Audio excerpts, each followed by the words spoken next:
Hello students. Today we are going to start another topic from probability distributions. Till now we have studied discrete probability distributions, that is binomial distribution and Poisson distribution. In binomial distribution we have studied that this is the most widely used discrete distribution and it is used in the cases where we have two outcomes of an event like head or tail, boy or girl, pass or fail, etc. We studied its properties, its application, where it is used and why it is used. We all have studied that. After binomial distribution we have studied about the Poisson distribution. Poisson distribution हमने उसमें पढ़ा था. Poisson distribution is also a kind of discrete distribution, but it is used in cases where there is not two outcomes but there are a number of outcomes, a number of events, but the probability of occurrence of an event is extremely very small. जैसे कि हमने पढ़ा था number of road accidents, एक busy road पे एक minute में कितने रोड एक्सीडेंट्स होते हैं, एक बुक जो है प्रिंट हो चुकी है उसमें कितनी नंबर ऑफ मिस्टेक्स निकल सकती हैं. We all have studied that in Poisson distribution. That is Poisson distribution is also called distribution of rare events. Now all this was discrete distribution. Now today we are going to start continuous probability distribution. In my lecture of probability we have discussed, I have told you the difference between discrete variable and continuous variable.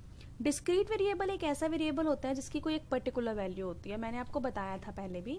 और continuous variable एक ऐसा variable होता है जिसमें एक range of values होती हैं. जैसे कि किसी की हाइट, मैंने बताया था आपको हाइट वेट जो है हम इसको नॉर्मल लैंग्वेज में डिस्क्रीट वेरिएबल मान लेते हैं, but it is not discrete variable क्योंकि इनकी जो वैल्यू है ये हर पॉइंट चेंज होती है. अगर मेरा वेट अभी मैं कहूँ 60 kg है तो एक मिनट बाद या एक सेकंड बाद हमारे वेट के अंदर जो एनर्जी जो है प्रोड्यूस होती है, हम जो काम करते हैं, मस्कुलर वर्क करते हैं, उसकी वजह से मे बी मेरी जो वेट है वो गेन हो सकता है, चाहे it's a very small amount में चाहे ये चेंज हुआ हो.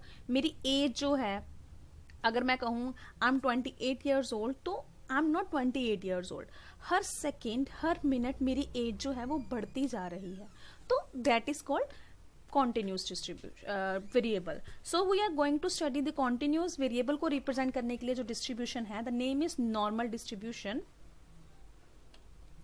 नॉर्मल डिस्ट्रीब्यूशन जो है वो सबसे ज़्यादा यूज़ होने वाला और पूरे यूनिवर्सली एक्सेप्टेड कॉन्टिन्यूस डिस्ट्रीब्यूशन है.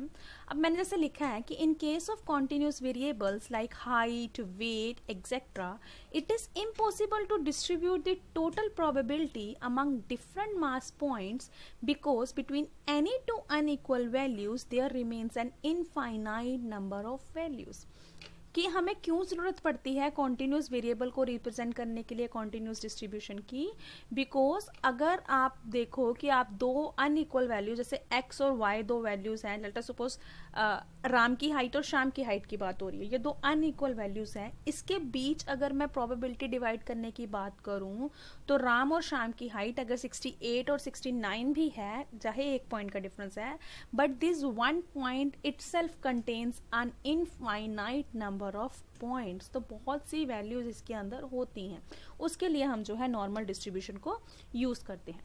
नॉर्मल डिस्ट्रीब्यूशन को गॉसियन डिस्ट्रीब्यूशन भी कहते हैं क्योंकि इसके साथ अगर आप पढ़ोगे, आप इसको स्टडी करोगे अगर कहीं से, तो you will came to know that कि नॉर्मल डिस्ट्रीब्यूशन के साथ बहुत से जो है स्टैटिस्टिशियंस, मैथमेटिशियंस, बहुत से पर्सन्स का जो नाम है वो आपको जुड़ा हुआ मिलेगा. बट एक ऐसा पर्सन जिसने इसको एक अलग रूप दिया, जिसने इसको अच्छी तरह से एक्सप्लेन किया, वो थे प्रोफेसर कार्ल गोस.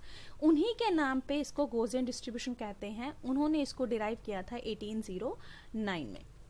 अब अगर हम बात करें प्रोबेबिलिटी मास फंक्शन की, यानी कि प्रोबेबिलिटी डिस्ट्रीब्यूशन की, हम लोगों ने पढ़ लिया हुआ है बाइनोमियल डिस्ट्रीब्यूशन का जो प्रोबेबिलिटी फंक्शन है, जिसमें हमने पढ़ा था NCR, PR, QN minus R. Poisson distribution का हमने पढ़ लिया E raise to power minus M, M raise to power R divided by R factorial.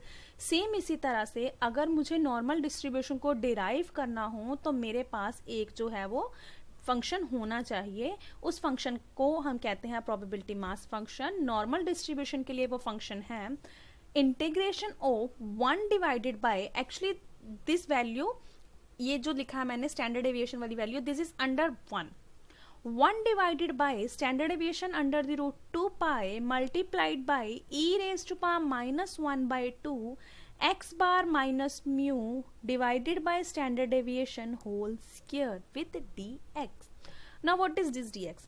अगर आपने मेरी प्रोबेबिलिटी डिस्ट्रीब्यूशन वाली और एक्सपेक्टेशंस वाली वैल्यू, स्पेशली मेरी एक्सपेक्टेशंस वाली वैल्यू अगर आपने देखी हो, वीडियो देखी हो, तो उसमें मैंने आपको बताया था कि जो प्रोबेबिलिटी है डिस्क्रीट केस में जो आपका एक्सपेक्टेशन है that turns out to be summation, but in case of continuous distribution जो आपकी एक्सपेक्टेशन है, जो आपकी वैल्यू है, that turns out to be integral value. तो कॉन्टिन्यूस डिस्ट्रीब्यूशन जो होता है उसमें हम इंटीग्रेशन का साइन यूज करते हैं, and integration comes along with D x. तो यहाँ पे जो लिमिट्स हैं कि एक्स जो है कहाँ से लेकर कहाँ तक वेरी करेगा, तो x ranges from minus infinity to plus infinity. Because अभी जस्ट 2 मिनट्स पहले मैंने आपको बताया कि जब हम राम और श्याम की हाइट की बात कर रहे हैं तो चाहे डिफरेंस 1 का दिख रहा है, पर उस 1 के डिफरेंस में यहाँ पे इनफाइनाइट नंबर ऑफ वैल्यूज जो है, तो उसी को रिप्रेजेंट कर रहा है कि x जो है माइनस इन्फिनिटी से लेकर प्लस इन्फिनिटी तक जाता है. नॉर्मल डिस्ट्रीब्यूशन जब आप पढ़ लोगे तो आप देखोगे आपके सिलेबस में या ना भी सिलेबस में हो तो you will study in statistics that एक और डिस्ट्रीब्यूशन आता है जिसको हम बोलते हैं standard normal distribution. Standard normal distribution is nothing but a form of normal distribution. ये जो हमने यहाँ पे टर्म लिखी है x bar minus mu divided by standard deviation, we assume it as standard normal variate, जिसको हम लिखते हैं z से. तो मैंने इसी को फिल किया है जहाँ पे हम x की वैल्यू निकाल रहे थे, अब हम उसको z का डिस्ट्रीब्यूशन मान रहे हैं, where z is a standard normal variate. Integration of 1 divided by standard deviation 2 root pi, ये स्टैंडर्ड डेविएशन इसमें चला जाता है, x bar minus mu divided by standard deviation square. इसकी जगह पे मेरे पास आ गया z और x की जगह ले ली z ने. इसकी लिमिट जो है फिर से वही है minus infinity to plus infinity. तो यहाँ पे बहुत सी वैल्यूज जो हैं वो होती. ओके, तो यहाँ पे स्टैंडर्ड डेविएशन आना था, I have corrected it. Now moving towards the properties of normal distribution. First properties पढ़ने से पहले हमें assumptions के बारे में पता होना चाहिए. First assumption is independent causes. Now what does independent causes? Independent causes का मतलब है जब आप कोई इवेंट अक्कर कर रहे हो तो उस वो इवेंट जिस वजह से हो रहा है, जिन कारणों की वजह से हो रहा है, यहाँ पे बहुत से कारण होंगे, वो सारे कारण आपस में इंडिपेंडेंट है, एक दूसरे पे डिपेंड नहीं करते. Condition of symmetry. Condition of symmetry का मतलब होता है, जैसे मैंने यहाँ पे कर्व बनाई है एक, this is called normal curve.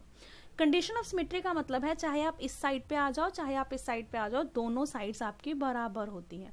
आपको अगर याद हो तो मैंने अपनी प्रोबेबिलिटी डिस्ट्रीब्यूशन की जब हमने डिटेल कर्व करी थी ये वाली, तो मैंने यहाँ पे आपको बताया था कि स्क्यूनेस और कर्टेसिस क्या होते हैं. My first part of probability distribution, वहां पे हमने पढ़ा था स्क्यूनेस एंड कर्टेसिस क्या होते हैं, वहां पे हमने बात करी थी इस चीज के बारे में. सो सेम वही चीज की हम बात कर रहे हैं कि सिमेट्रिकल होता है दोनों साइड से, चाहे मीन से आप डेविएशन किसी भी साइड पे ले लो, वो दोनों आपस में इक्वल आएंगी. मल्टीपल कॉजेशन अभी मैंने बताया कि बहुत से कॉजेज होते हैं और सारे इंडिपेंडेंट होते हैं. मल्टीपल कॉजेशन मीन्स सबका जो इफेक्ट है वो ऑलमोस्ट बराबर होता है, कोई किसी से ज्यादा बड़ा या छोटा नहीं होता, मतलब पार्शियलिटी और बायसनेस नहीं होता यहाँ पे. अब ग्राफ जो है नॉर्मल डिस्ट्रीब्यूशन का, उसको हम नॉर्मल कर्व कहते हैं. इसको हम डिटेल में जो है हमारी इंट्रोडक्टरी वीडियो में पढ़ चुके हैं. इसकी जो शेप है वो सिर्फ मीन और वेरिएंस पे डिपेंड करती है. तो अल्टीमेटली हम कह सकते हैं कि जो नॉर्मल डिस्ट्रीब्यूशन है ये बाई पैरामेट्रिकल है. इसके दो ही पैरामीटर है, first is mean and the second one is variance. Now coming to the properties of normal distribution, first is it has 2 parameters that is biparametric. First is mean and the second one is variance. ये perfectly symmetrical होता है, bell shaped होता है, अभी हमने curve में पढ़ लिया. Its variable takes value from minus infinity to plus infinity, हमने पढ़ लिया. Asymptotic to baseline. Now what does asymptotic means? Coming to this diagram, अगर आप ध्यान से देखो तो यहाँ पे वैल्यू माइनस इन्फिनिटी है माइनस साइड पे, नेगेटिव साइड पे, पॉजिटिव साइड पे प्लस इन्फिनिटी.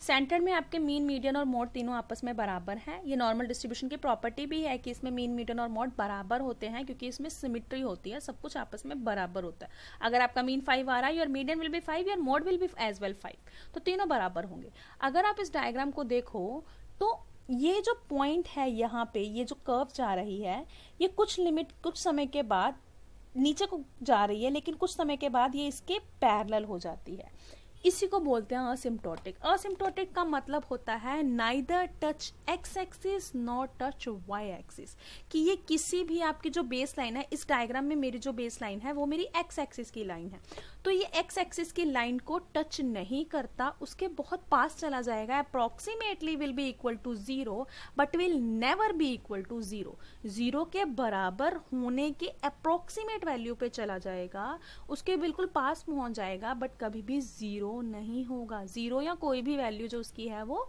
नहीं होगी, उसको टच नहीं करेगा। लिमिटिंग फॉर्म ऑफ बीडी, जब हमने बाइनोमियल डिस्ट्रीब्यूशन किया था वहां पे हमने पढ़ा था कि अगर आपके नंबर ऑफ इवेंट्स जो हैं आपके इन्फिनिटी हो जाएं और आपकी सक्सेस और फेलियर की जो प्रोबेबिलिटी है दोनों बराबर हो जाएं, तो BD is nothing but normal distribution. Mean of normal distribution mu, जो आप पॉपुलेशन मीन नॉर्मल यूज करते हो, वेरिएंस स्टैंडर्ड डेविएशन स्क्वायर, जो कि आप पॉपुलेशन वेरिएंस यूज करते हो।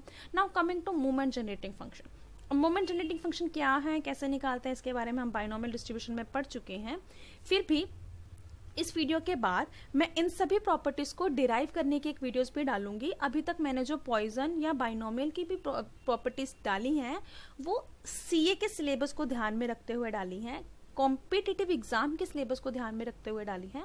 उसमें सिर्फ जो है आपको प्रॉपर्टीज के बारे में पता होना चाहिए, क्योंकि इसमें वन लाइन ऑब्जेक्टिव क्वेश्चंस आपके आते हैं। लेकिन अगर आप उसको अच्छी तरह से समझना चाहते हो तो मैं इन तीनों डिस्ट्रीब्यूशंस के ऊपर डिटेल्ड वीडियो भी इसके बाद डाल दूंगी। अब movement generating function about origin क्या होता है, E T x mean plus 1/2 T square standard deviation square, and movement generating function about arithmetic mean is E1/2 T square standard deviation square.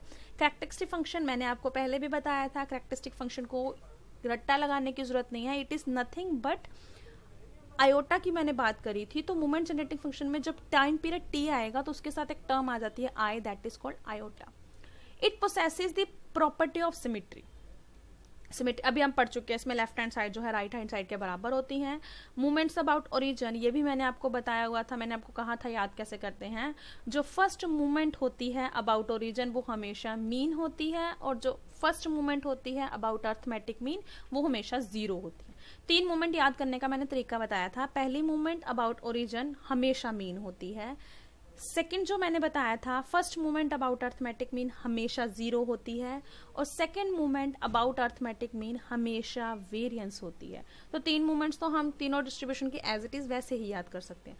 First about origin is always mean, first about arithmetic mean is always zero, second about arithmetic mean is always variance, and second movement about origin is standard deviation square plus mean square, so is third movement and the fourth movement. Similarly मैंने यहाँ पे movements about arithmetic mean भी यहाँ पे लिख दी हैं। क्योंकि ये डिस्ट्रीब्यूशन सिमेट्रिकल है तो इसमें जो मीन के साइड पे वैल्यूज हैं वो जीरो हो जाती हैं, इसलिए इसकी जो ऑल ओड मूवमेंट्स हैं इसको तो याद करना भी बड़ा इजी है। ओड मूवमेंट्स जो हैं वो जीरो हो जाती हैं, और जो इवन मूवमेंट्स हैं वो दी हुई हैं standard deviation square and 3 standard deviation 4। क्योंकि सिमेट्रिकल है ये चीज जीरो हो जाएगी, ये चीज जीरो हो जाएगी, क्योंकि इसमें मीन आता है, इसमें मीन आता है, पूरी टर्म जीरो हो गई, इसमें मीन आता है जीरो हो गया, इसमें मीन आता है जीरो हो गया, बचा क्या 3 standard deviation 4। Now coming to skewness. Skewness क्या होती है ये भी मैंने आपको बताया था, अभी मैंने आपको वीडियो भी दिखाई वो वाली जहाँ पे हमने पढ़ा था कि जो स्क्यूनेस है उसका मतलब होता है कितनी इलास्टिसिटी है। एक्चुअली स्क्यूनेस और कर्टेसीज को कैलकुलेट करने के लिए डालूंगी मैं इसको वीडियो में, बट मैं यहाँ पे बता देती हूँ, I think you should know about this. CA के बच्चों को भी इसके बारे में पता होना चाहिए। जो अर्थमेटिक मीन के साइड के मूवमेंट्स हैं वही यूज होती हैं स्क्यूनेस एंड कर्टेसीज को कैलकुलेट करने के लिए। एक्चुअली मैं यहाँ पे आपको फॉर्मूला ही लिख देती हूँ। ओके, मैंने यहाँ पे फॉर्मूला भी मेंशन कर दिया है। स्क्यूनेस का फॉर्मूला होता है, स्क्यूनेस को लिखते हैं β1 से एंड कर्टेसीज को लिखते हैं β2 से। स्क्यूनेस का फॉर्मूला होता है थर्ड मूवमेंट का square about arithmetic mean divided by second movement का क्यूब अबाउट अर्थमेटिक मीन। तो इसको याद रखना भी इस काफी इजी। स्क्यूनेस में क्या है, जो थर्ड मूवमेंट है यानी जो बड़ी वाली मूवमेंट है उसकी पावर छोटी होगी, जो छोटी वाली मूवमेंट है उसकी पावर बड़ी होगी। 3 की पावर 2, 2 की पावर 3। बड़ा वाला ऊपर आएगा, छोटा वाला नीचे आएगा। इजी रखना इज ऑल्सो इजी, इतना डिफिकल्ट नहीं है ये। तो μ3 आपकी क्या थी, 0। तो 0 को चाहे कुछ भी किसी भी टर्म से डिवाइड करो, आंसर क्या आएगा, 0। दैट इज स्क्यूनेस 0 है, मतलब इलास्टिसिटी नील है, जीरो है। कर्टेसिस, अब कर्टेसिस की भी हम बात कर चुके थे। कर्टेसिस का मतलब होता है किसी कर्व की पीकनेस, वो जो कर्व है वो कितनी ऊंचाई तक जा रही है उसको बोलते हैं कर्टेसिस। कर्टेसिस का लिखते हैं बीटा 2 से, formula is μ4 divided by μ2 square. अब μ4 जो आपका था 3 स्टैंडर्ड एविएशन 4 थी, और μ2 जो आपकी थी स्टैंडर्ड एविएशन स्क्वायर थी। अब अगर आप देखो, जब इसका आप स्क्वायर करोगे this will be 2 into 2 4, standard aviation 4 से स्टैंडर्ड एविएशन 4 कट जाएंगे, आपके पास बचेगा 3। मैंने वही लिखा है, कर्टेसिस इज नथिंग बट 3। तो इसको डिराइव करना भी इजी है, मुश्किल नहीं है। Next is coefficient of skewness. Coefficient of skewness को लिखते हैं गामा 1 से। इसका फॉर्मूला होता है under the root of beta 1। Beta 1 was 0, तो स्क्यूनेस का जो कोफिशिएंट है that will be also 0। Coefficient of kurtosis इसको लिखते हैं गामा 2 से, फॉर्मूला होता है बीटा 2 यानी कर्टेसिस माइनस 3। आपका कर्टेसिस आया था 3, 3 माइनस 3 इज 0। अब 0 आया तो कोफिशिएंट ऑफ स्क्यूनेस 0 आया, मतलब कोई स्क्यूनेस इसमें नहीं है। कर्टेसिस आई 0 मतलब सेंटर वाला पार्ट। अगर आपको याद हो हमने वहां पे करा था, let me remind it to you, ये हमने करा था, एक नीचे वाली कर्व जा रही है ये, दिस इज लेप्टिकर्टिक, ये एक सेंटर वाली जा रही है, दिस इज मीजोकर्टिक, एंड एक सबसे नीचे जा रही है, दिस इज प्लेटिकर्टिक। हमने इसको पढ़ा था। तो जो ये सेंटर वाली आ रही है तो दिस इज मीजोकर्टिक। अब अगर एडिटिव प्रॉपर्टी की बात करें तो अगर x और y दो इंडिपेंडेंट नॉर्मल वेरिएट हैं जो कि नॉर्मल डिस्ट्रीब्यूशन को फॉलो कर रहे हैं, तो इन दोनों को अगर प्लस कर दोगे तो वो भी नॉर्मल वेरिएट ही बन जाएगा। इस प्रॉपर्टी के अकॉर्डिंग जो टोटल वाला, जो आपका इकट्ठा वाला कंबाइंड वाला वेरिएबल है, उसका मोमेंट जनरेटिंग फंक्शन जो है अलग अलग मोमेंट जनरेटिंग फंक्शन के प्लस के बराबर, सॉरी मल्टीप्लीकेशन के बराबर होता है, not plus, sorry my mistake. In normal distribution mean, median और मोड बराबर होते हैं, क्योंकि अभी हमने कहा सिमेट्री के प्रॉपर्टी ये जो है रखता है। Total area under normal curve जो है 1 होता है। Now what does that mean? Total area under normal curve का मतलब है दिस पॉइंट इज 0, आधा एरिया इस तरफ है और आधा एरिया इस तरफ है। अगर परसेंटेज की टर्म में बात करें टोटल एरिया तो 100 ही होना था ना, तो 50-50 डिवाइड हो गया बिकॉज इक्वल था। तो 0.5 is this side and 0.5 is this side. Clear? Now normal distribution में जो क्वार्टाइल्स होते हैं वो इक्वी डिस्टेंस होते हैं मीडियन से। अब इसको भी इस डायग्राम से समझा जा सकता है। क्वार्टाइल्स का मतलब क्या होता है? एक लाइन के 4 पार्ट, दिस इज क्वार्ट। अगर आपको क्वार्टाइल्स के बारे में पढ़ा हो, आपको पता हो, तो क्वार्टाइल्स हमारे पास 4 होते हैं। क्वार्टाइल बना क्वार्टर से, 4 पार्ट्स में डिवाइड करने वाला, Q1, Q2, Q3 and Q4। जो Q2 है that is nothing but your median. तो यहाँ पे आपका Q2 आएगा। तो यहाँ पे अगर मैं यहाँ से लाइन स्टार्ट करूँ, this is my Q1, Q2, Q3 and जहाँ पे लाइन मेरी खत्म होगी Q4। तो 4 पार्ट हो गए। Q1 और Q2 का जितना डिफरेंस होगा वही Q2 और Q3 का डिफरेंस होगा, क्योंकि दोनों क्या है आपस में सिमेट्रिकल। इससे अगर मैं एक कदम इधर जा रही हूँ तो इससे भी एक कदम इधर ही जाऊंगी, क्योंकि दोनों में बराबर है। तो Q1 और Q3 जो है मीडियन से इक्वी डिस्टेंस होते हैं। एरिया प्रॉपर्टी की अगर बात करें तो नॉर्मल कर्व के अंदर जो एरिया होता है, अगर स्टैंडर्ड एविएशन मीन से एक कदम आगे चलो, स्टैंडर्ड एविएशन को अगर हम एज्यूम करते हैं एक कदम आगे अगर आप नेगेटिव साइड पे चलते हो तो आप कितना एरिया कवर करते हो? 0.34135। और अगर 2 कदम आगे चलते हो नेगेटिव साइड पे तो 0.47725। और अगर 3 कदम आगे चलते हो यानी 3 स्टैंडर्ड एविएशन तो 0.49865। आगे चलने का मतलब है पीछे की तरफ आप टर्न कर रहे हो, नेगेटिव साइड पे आ रहे हो। और अगर पॉजिटिव साइड की बात करें, म्यू से यानी मीन से एक कदम आगे बढ़ने पर, प्लस करने पर एरिया सेम आएगा। क्यों? अभी मैंने बताया property, area property symmetrical property की वजह से दोनों तरफ बराबर है। एक कदम चाहे इधर चलूं चाहे एक कदम उधर चलूं, दोनों का एरिया जो है बराबर आएगा। इसीलिए ये जो एरिया है वो इस एरिया के बराबर है। अगर इसको हम कंबाइन करें तो हम कह सकते हैं x की वैल्यू -3 स्टैंडर्ड एविएशन से +3 स्टैंडर्ड एविएशन के बीच कितनी है? इन दोनों को प्लस कर देंगे ना। और -2 स्टैंडर्ड एविएशन से +2 स्टैंडर्ड एविएशन के बीच में कितनी है? इन दोनों को प्लस कर दिया। और माइनस स्टैंडर्ड एविएशन से प्लस स्टैंडर्ड एविएशन के बीच कितनी है? इन दोनों को प्लस कर दिया। अब इसको आपको मैं डायग्राम से समझाती हूं। अगर हम ध्यान से देखें, let me show it with this diagram. ये एक लाइन आई यहाँ पे, मान लो मैं एक स्टेप यहाँ पे चल के आई हूँ और एक स्टेप जो है मैं यहाँ पे चल रही हूँ, तो होगा क्या? जब मैं एक स्टेप यहाँ पे चल के यहाँ तक आई और एक स्टेप चल के यहाँ पे आई, अगर यहाँ से यहाँ मैं 2 कदम चल रही हूँ और यहाँ से यहाँ मैं 2 कदम चल रही हूँ, क्योंकि दोनों बराबर हैं, तो यहाँ से लेकर यहाँ तक का एरिया कितना हो गया? 2 + 2 4 स्टेप्स। तो हमने वही किया है कि जो है हमारा -1 स्टैंडर्ड एविएशन के बीच एरिया था 0.3413, तो प्लस स्टैंडर्ड एविएशन के बीच भी इतना ही था। तो दोनों का कितना हो गया? इन दोनों का समीशन, वही लिखा है, nothing else. Now talking about the point of inflection. Point of inflection normal curve में, नॉर्मल डिस्ट्रीब्यूशन में 2 पॉइंट ऑफ इन्फ्लेक्शन होते हैं. अब पॉइंट ऑफ इन्फ्लेक्शन है क्या? अगर आप इस कर्व को ध्यान से देखो, यहाँ पे कर्व जो है पहले कनकेव थी, फिर यहाँ पे कन्वेक्स हो गई, फिर यहाँ पे दोबारा कनकेव हो गई. एक ये पॉइंट था जब ये कनकेव से कन्वेक्स हो रही थी दोनों साइड पे. एक ये पॉइंट है, अगर ऊपर से आऊं, जहाँ पे ये कन्वेक्स से कनकेव हो रही है. तो ऐसा पॉइंट जहाँ पे कर्व कन्वेक्स से कनकेव या कनकेव से कन्वेक्स शेप को अटेन करती है, अचीव करती है, उसको बोलते हैं पॉइंट ऑफ इन्फ्लेक्शन. 2 अलग अलग कर्व्स का आपस में इन्फ्यूज होना, उनका मिलना, कन्वेक्स और कनकेव कर्व का आपस में मिलना. 2 जगह पे मिल रही थी, एक तरफ कन्वेक्स से कनकेव और दूसरी तरफ कनकेव से कन्वेक्स. तो 2 पॉइंट्स थे मेरे पास, एक था प्लस स्टैंडर्ड डेविएशन, एक था माइनस स्टैंडर्ड डेविएशन. यानी कि ये वाला पॉइंट अगर आप बात करो तो यहाँ पे ये वाला एक पॉइंट है, यहाँ पे ये दोनों जो है आपस में कनकेव से कन्वेक्स हो रही है. दिस इज एक स्टेप मैं इधर आई हूँ, यानी कनकेव से चली गई मैं कन्वेक्स की तरफ. और अगर मैं इधर आऊं तो मैं यहाँ पे कन्वेक्स से आ रही थी, आते आते मैं यहाँ पे कनकेव चली गई. तो ये पॉइंट था जहाँ पे मैं कन्वेक्स से कनकेव हो गई. तो ये था प्लस साइड पे एक स्टेप चली हूँ, ये था मैं माइनस वाली साइड पे एक स्टेप चली हूँ. तो minus standard deviation and plus standard deviation जो है 2 पॉइंट ऑफ इन्फ्लेक्शन मेरे पास आ गए. यहाँ पे I could mention some points, मैंने यहाँ पे मेंशन नहीं किए हैं, but you can write it as कि नॉर्मल डिस्ट्रीब्यूशन की एक और प्रॉपर्टी होती है कि अगर आपको नॉर्मल डिस्ट्रीब्यूशन में मेरे को पता है कि स्टैंडर्ड डेविएशन कितनी है और वो मुझे कहे find out the quartile deviation और find out the mean deviation, या मेरे को क्वार्टाइल डेविएशन दिया हो, मुझे मीन डेविएशन निकालना हो, कुछ ऐसा. अब उनको समझने से पहले I hope you all understand the meaning of quartile deviation and mean deviation. Quartile deviation का मतलब होता है जो आपके 2 मेन क्वार्टाइल्स हैं Q3 एंड Q1, उसके बीच में कितना डिफरेंस है. अब क्वार्टाइल्स तो 4 होते हैं ना, तो हम क्यों कह रहे हैं Q1 और Q3 important quartiles why? We are आर इग्नोरिंग Q2 एंड Q4? अभी मैंने आपको बताया जो Q2 है it is nothing but series का हाफ कर रहा है, और हाफ तो मीडियन भी करता है.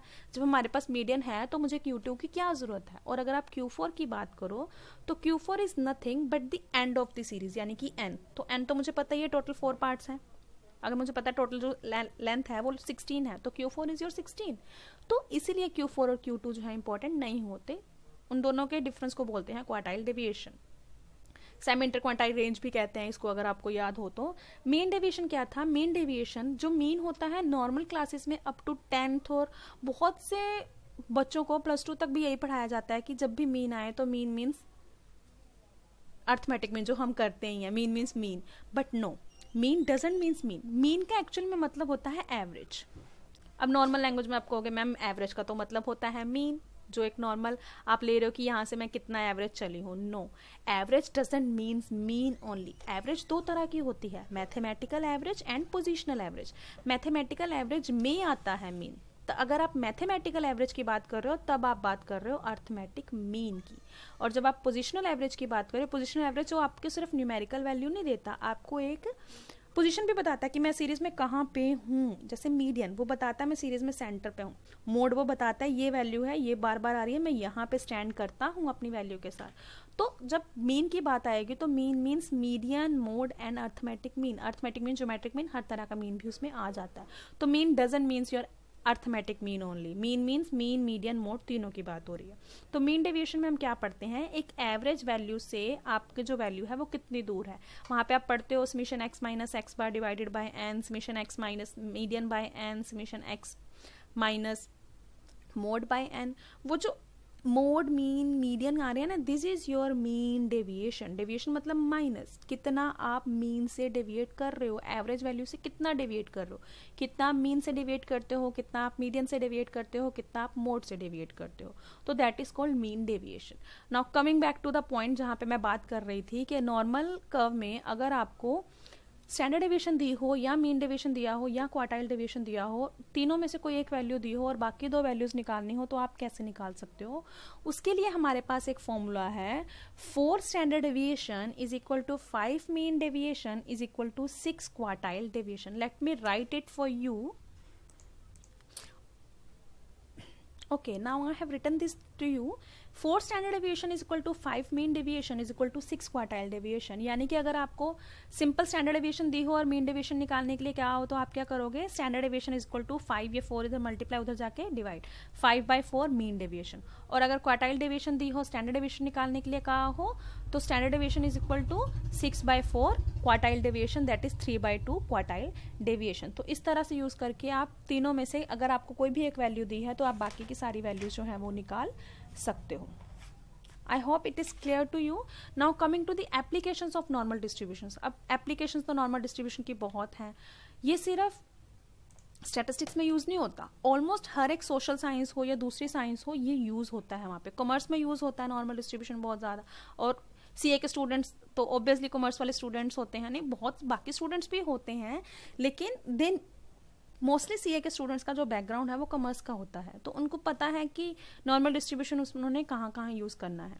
तो not restricted to statistics only, को बहुत से कॉन्टिन्यूस वेरिएबल जैसे वेट, हाइट, वेज, प्रॉफिट, ये सारे कॉन्टिन्यूस होते हैं, इनको अगर आपने निकालना है तो नॉर्मल डिस्ट्रीब्यूशन यूज़ होता है सैम्पलिंग थ्योरी।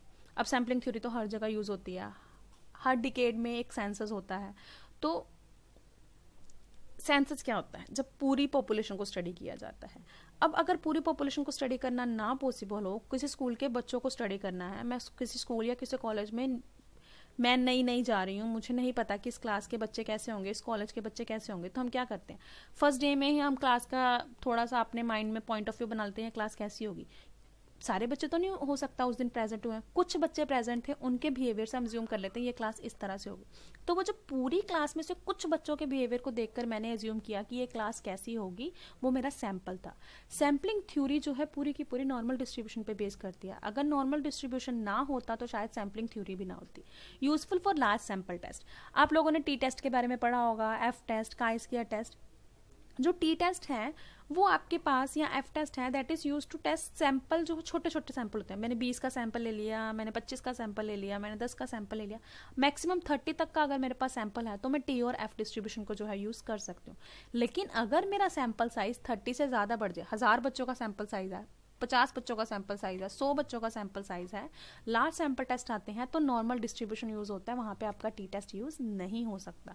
अब नेचुरल फिनोमिना जो हैं, जो कॉन्टिन्यूस में आएंगे, जैसे लेंथ ऑफ ट्री लीव्स बढ़ती है, हाइट ऑफ एडल्ट्स चेंज होती है, birth rate continuously changes, death rate continuously changes, वहां पे नॉर्मल डिस्ट्रीब्यूशन जो है वो यूज होता है।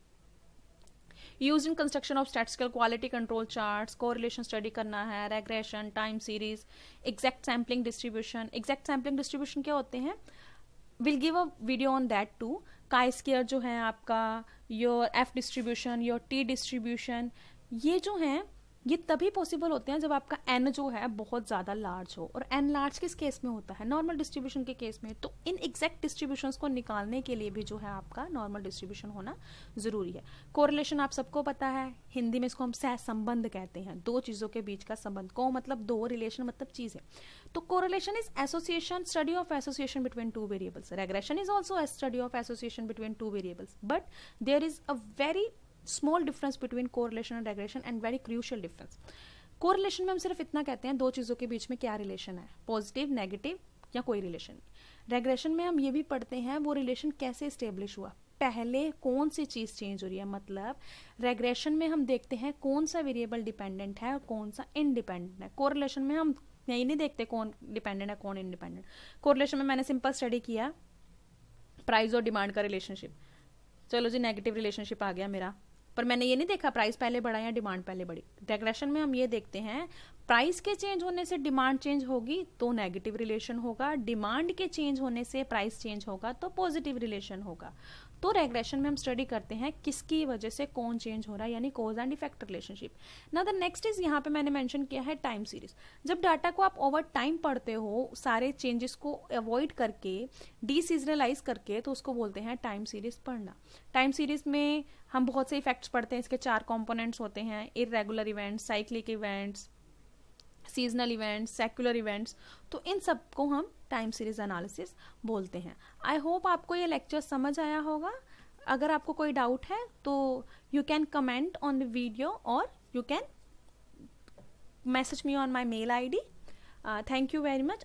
आई होप आपको ये लेक्चर समझ आया होगा। Please do subscribe my channel.